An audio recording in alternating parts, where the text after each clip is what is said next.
I recorded this video this morning on the beach. A whale even went by. And it was gorgeous, but the sound was so windy. Gosh darn it. I didn't even notice how windy it was until I did the playback. So this is take 50, it feels like, of answering the questions of like how I healed my gut. If you've all seen my other video I posted on the collagen and mushroom miracles going on with unfusing my AS, check that out. But before I even found that helpful thing, I had already worked on healing my gut, and here's some really helpful stuff to help anyone transition from the no starch diet to what I call the Jesus diet. Because if these foods were around when Jesus was walking the earth, then they're probably foods I'm gonna eat too. But in the last few decades, they've industrialized our foods so dramatically, added so many chemicals and pesticides, stabilizers, preservatives, almost like dough conditioners, things that are almost like plastic, but they're calling it food. So anyway, I just feel like if it's something that grows, I would say my current diet would be definitely everything paleo, but then adding rice, beans, organic wheat, organic corn, all dairy again, as long as it's organic. I don't overdo it on dairy just because I feel like cows go through so much suffering on most of these dairy farms, so I just eat cheese sparingly when it's offered. But I've got a few main things we're going to talk about. So we're going to talk about why we avoid GMOs, how inflammatory they really are. We're going to talk about food combining, and then we're going to talk about the SCD diet, and then biology of belief, and the teachings of Dr. Bruce Lipton and Dr. Joe Dispenza. So we'll start with a fun one, I guess, for me is food combining. I encourage anyone to just take an hour this week. It will change your life if you study food combining. Just give it 1 hour, and it will save you so much heartburn in the future and indigestion. So when we think, basically, our bodies, when we start to eat something, the enzymes in our mouth are preparing for our stomach juices and digestive acids based on what we're chewing. Our body is so intelligent, but as we're chewing, our body goes, oh, she's eating a lot of fat, a lot of protein, or a lot of carbohydrates. And then it creates an acid bath in our stomach to digest that certain meal, or those certain proteins, fats, or carbs. So when we throw it all in there, and if you look at nature, most animals eat one type of food per meal. Like you'll see deers munching on grass, or bears eating apple tree or apples, or it's like mono meals. And that's a great place to start if you have a lot of inflammation, is to really simplify what you're giving your body so you can slow down and help your body rebuild slowly. So with food combining, the idea is, here's a great example of why this is so important. Let's say for fruit, like a watermelon, it might just take 30 to 60 minutes to really get digested and start moving down the GI tract. But now steak or heavy meat, strong meat, will take maybe 8 hours to get digested and require a different acid bath than the fruit. Now, if we go to a picnic and we're eating our watermelon and our steak and barbecue, we're creating a fermentation. We're creating with the steak and fruit get caught up, it creates full-on undigested fruit and meat protein, because they require different acids to digest. And so we've got this fermentation factory traveling down our GI tract for hours, all night. And that's where these undigested foods, the lower they get in our GI tract, they start feeding parasites, bacteria. We get SIBO, or small intestinal bacterial overgrowth. I had all the symptoms of Crohn's and colitis when I was so sick. And jumping forward to now, I can eat all the foods at once, even steak and watermelon. But consciously, I know it's better to eat meals that really work together. But I'm saying you could definitely follow this advice and not be stuck on it forever. Just use it while you're healing and stay conscious of what you're eating. And again, so if you were going to eat watermelon, you'd eat that first, dessert first. It's going to digest very quickly. Then later you would move on an hour after the watermelon or two. Then that's when you eat your steak, and maybe the next morning you have more of a high starchy carb potato meal, and then you figure out what things go good with that, because they'll show you certain non-starchy veggies go great with all these different things. But it's you don't want to be combining fruit and starch and fat and sugar and none of it getting digested properly. And this is, again, when you've got leaky gut, you've already got all these issues, nothing is getting digested properly. And so we're going to heal heal that, and we're going to work with our body in the way that our body was designed to feed it, and properly. So again, check out food combining. Another one with food combining is you don't want to drink a lot of water with your meals or liquid, because that's going to totally flood the acid bath that has been concentrated to digest your food. So we drink plenty of fluids all day before and after our meals. And even with the meal, we can have a little bit of, tea or water, but we want to limit the juice, how much liquid. Oh, this kind of goes into the idea of pre-digested meals. This is another topic or talking point on healing the gut, because when you've got leaky gut and nothing's being digested properly, and you've got bloating, cramping, upset stomach, your bowels are all messed up, you just feel like inflammation going on. I know what that's like. So pre-digested meals is how I describe like smoothies, juices, pureed soups. So those meals have already been broken down so much. If we eat them slowly and consciously, and really, like again, they say chew your juices and chew your smoothies. Get your saliva activated. Don't just guzzle it down and expect your stomach, it's like we want to really work with this digestion like we're feeding a living animal, a living being that, has this whole... We want to get back to our GI flora being more like a wildflower field instead of a toxic waste dump with just like putrid gases, right? So when you do like a smoothie or a juice, or if you take some roasted veggies and puree them into a soup, or so much, it's just easier on the body as you're healing. And it's a way, and again, eat them slow, but it's a way to like nourish the body when it's kind of weak and not digesting properly. I feel like green juice or a fruit and veggie smoothie, or green smoothie, man, is a great way to get nourishment back into your body without and working with your body as it's like wanting to heal. They really in the hospital should be serving juices and smoothies and organic pureed soups instead of grilled cheese and Jell-O. Though Jell-O does have collagen if you use the right kind of Jell-O, but the stuff they serve in the hospital, no bueno.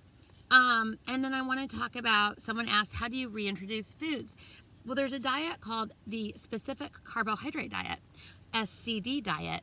And I was on that about a decade ago before I got diagnosed with Ankylosing Spondylitis. I was suffering from irritable bowel disease, and I had colitis and so much inflammation. So the SCD diet was founded over the last couple of decades, kind of like the no starch diet. It started off online, but then different researchers and doctors got involved.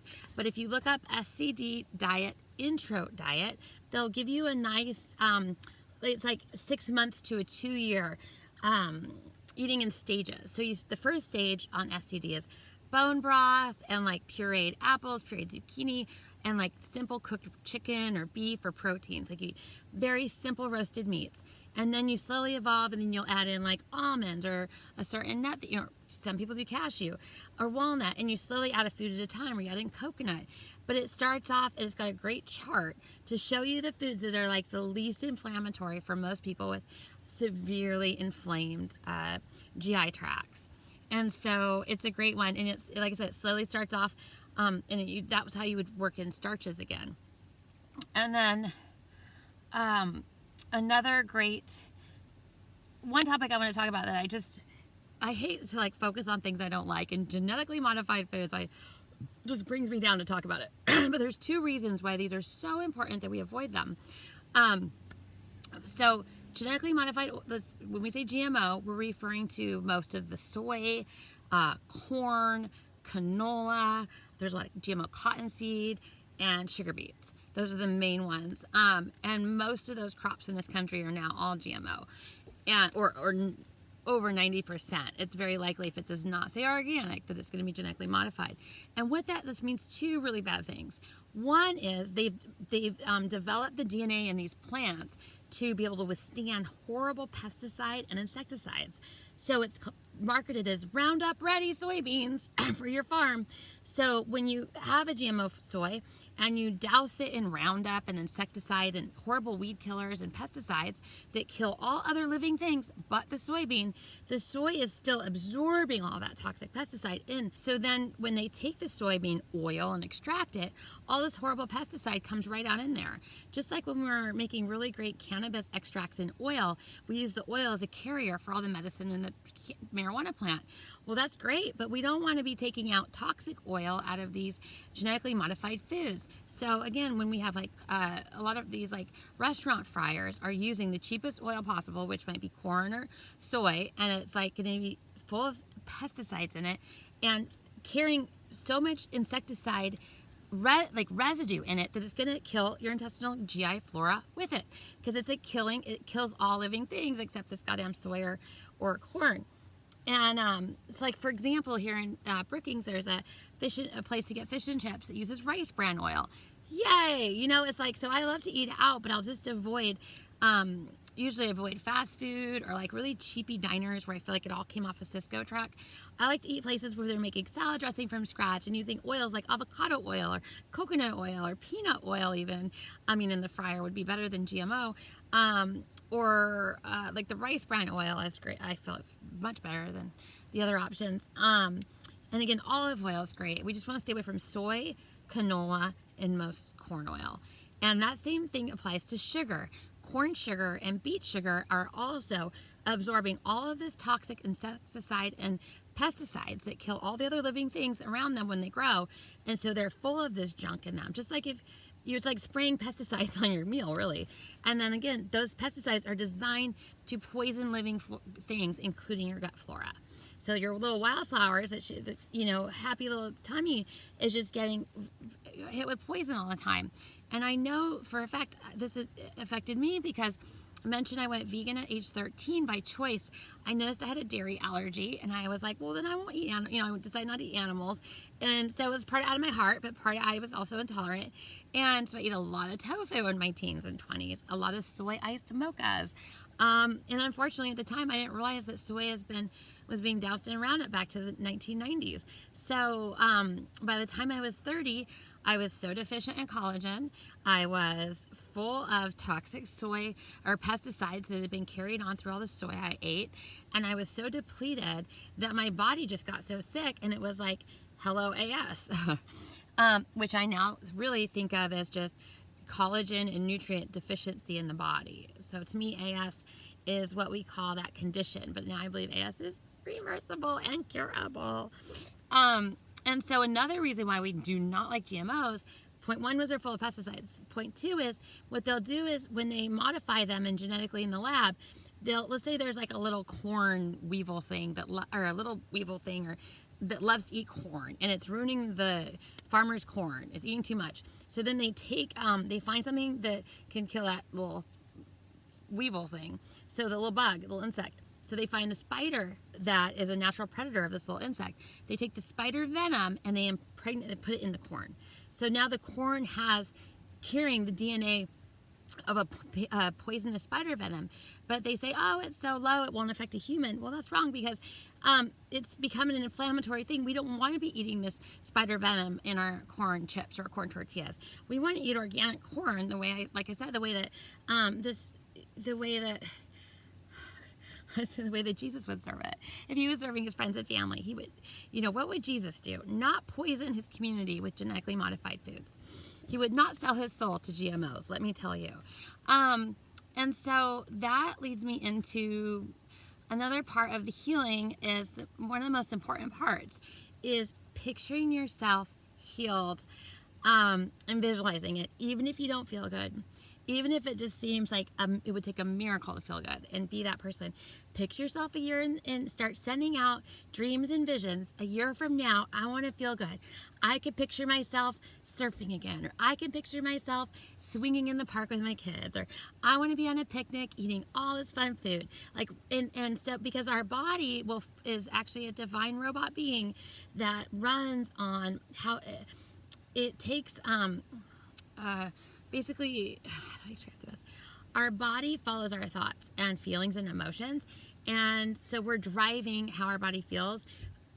How we feel in our body is driven by our own state of awareness and consciousness. Like, get this. So your body is here almost to serve, but we also have to take good care of it. So think about this. I want my body to go over there. I want to go to that little building. So I'm going to walk, my body will walk over there. Hey, body, I want to feel good. Okay, so your body's like always ready to take orders. So it doesn't just have to be an order of moving, or I'm going to pick this up, body, do this. Hey, body, grab this. The idea is, hey, body, I want you to feel good. And so it's a really Sounds really woo-woo, but it's very true. Dr. Bruce Lipton writes about the biology of belief and how the main factor in healing that he really feels is the most important is actually the belief factor. It's the energy, it's the passion that comes out of us that drives, it's that good feeling emotion that in our clear state of just like meditating for good, it like drives the healing. It's that force in us that really, he says, when they get down to molecular biology and they really look at the cells, what's really driving them is like the energy of the being that those cells are a part of. That's so, like I say, we can use our body to grab things, pick things up, and move around, but we can also talk to our body and communicate with it and send it really good vibes of how we want to feel, and it will respond accordingly. That's the magic that they don't tell you in school. And check out Abraham Hicks on YouTube. She also talks about the law of attraction. And the more that we picture ourselves healed in the future, the more divine things that will line up for that path. Versus when I got diagnosed with AS and I felt horrible and could not walk well, and then they show me pictures of hunched over people and they show me my future, they tell me it's not curable, my body starts to think that that's what was going to happen. So it's like I'm manifesting that. Even though I'm already on that path physically, my body is like making it worse by the way I'm perceived. Like once you get the diagnosis, it's almost worse because you're like, oh my God, this is not curable. They're telling me that, that I have to be on all these crazy drugs and that I'm just going to not be able to walk pretty soon.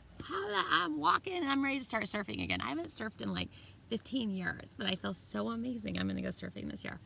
I feel more flexible than I've probably felt in over 20 years. And that's again because of all the collagen, and because our whole body is like 90% of your bones and tendons are made of collagen and 70% of your cartilage. So we're just replenishing all that. Your skin needs collagen, your GI tract. And again, my other video talks about how we use mushrooms and to rebuild our superhighways of connectivity in our body.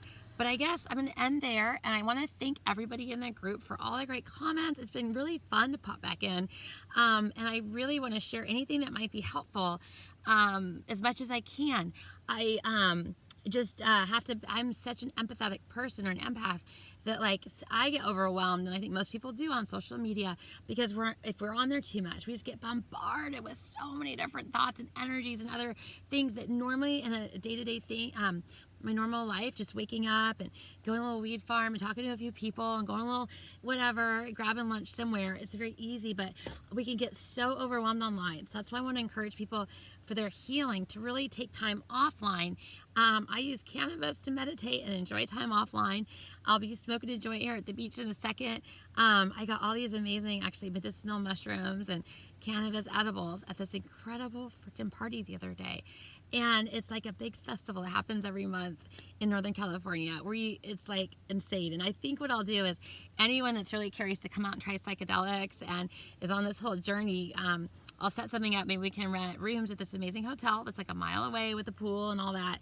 And anyone that, maybe in a month or two, people could come out to see me and try the psychedelics, because they're so just...